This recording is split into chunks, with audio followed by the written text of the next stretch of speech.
Magandang araw po, welcome po sa aking channel, Nov9 TV.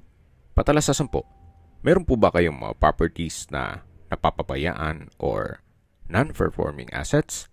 Plan nyo ibenta, pero wala kayong oras sa pagbenta nito.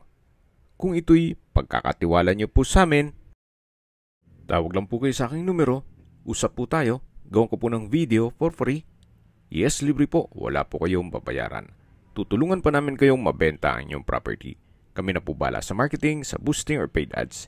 Even sa tripping, hindi na po kayo mapapagod sa pag-entertain ng mga buyers. Kami na po bala sa lahat. Tawag lang po kayo. Nandito po tayo ngayon sa Sycamore Heights. Ito po'y parte ng Tagaytay Highlands. Ito pong subdivision ay may kabuang sukat ng lupa na 27 hectares. At ito'y Asian-themed community. May sarili po itong clubhouse, swimming pool, park and playground, at marami po pong iba. Dito po sa loob ng Tagaytay Highlands ay meron pong 24-hour security at emergency and firefighting team. Nandito na po tayo sa lupang binebenta. May lot area po ito na 300 square meters. Ito po'y titulado, buhay po ang may-ari, kaya wala po kayong maging problema sa documentation o sa transfer ng title. Napakatahimik po ng lugar, sariwang hangin, at malamig po ang klima. Napakaganda po ng lokasyon nito, gawa ng ito po'y unobstructed overlooking. Yan po, tunghayan nyo po. Napakaganda ng tanawin. Ito pong property ay slope po ang terrain. Kahit po may magtayo ng 4-story na bahay, sa baba nito, ay hindi pa rin po matatakman itong napakagandang tanawin. Yan po yung Taal Lake and Volcano. Then meron din pong view ng Mount Makulot. Sa Cuenca, Batangas po yan at may parte ng Lipa, Batangas. Kaya kung hanap nyo po isang overlooking property at kahit po magtayo ng ilang palapag ang inyong kapitbahay, may overlooking view pa rin kayo, well, ito na po yung hinahanap nyo. At dito po sa Tagaytay Highlands ay meron din pong golf course, hotel and restaurants, at iba pang leisure activities. Kompleto na po dito. At habang pinagmamasdan nyo po itong kapaligiran, pag-usapan na natin ang distance, location at travel time.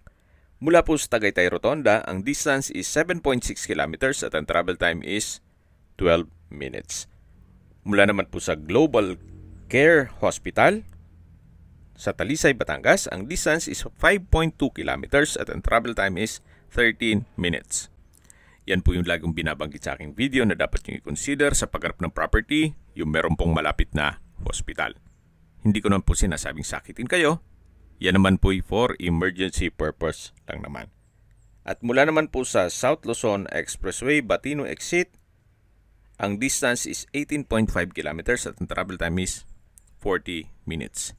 Yan po yung backdoor dito sa may Tagaytay Midlands kung saan hindi nyo na po kailangan dumaan ng Tagaytay, at sa South Luzon Expressway Batino Exit na lang po kayo dadaan para mas mapabilis po ang biyahe papunta dito sa Sycamore.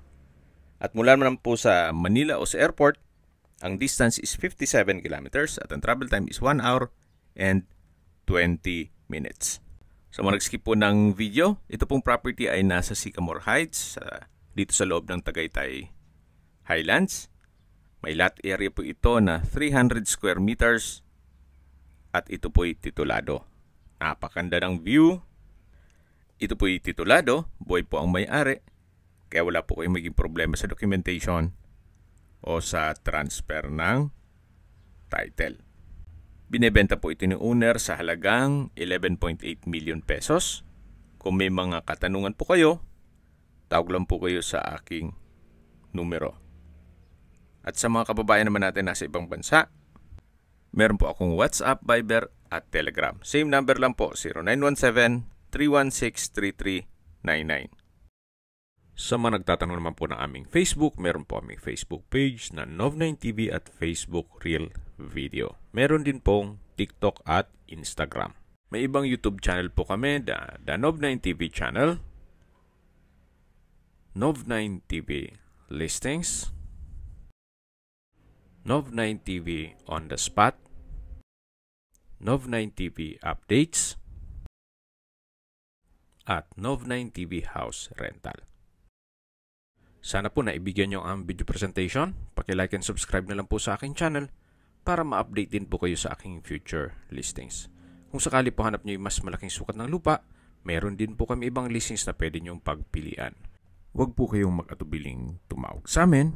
Then, let us know your budget para malaman namin kung anong property pwede naming ilog sa inyo. Sa lahat pong viewers, subscriber at nagtiwala po sa amin, salamat po sa suporta. Ingat po kayo lagi at yung pamilya. Maraming salamat po.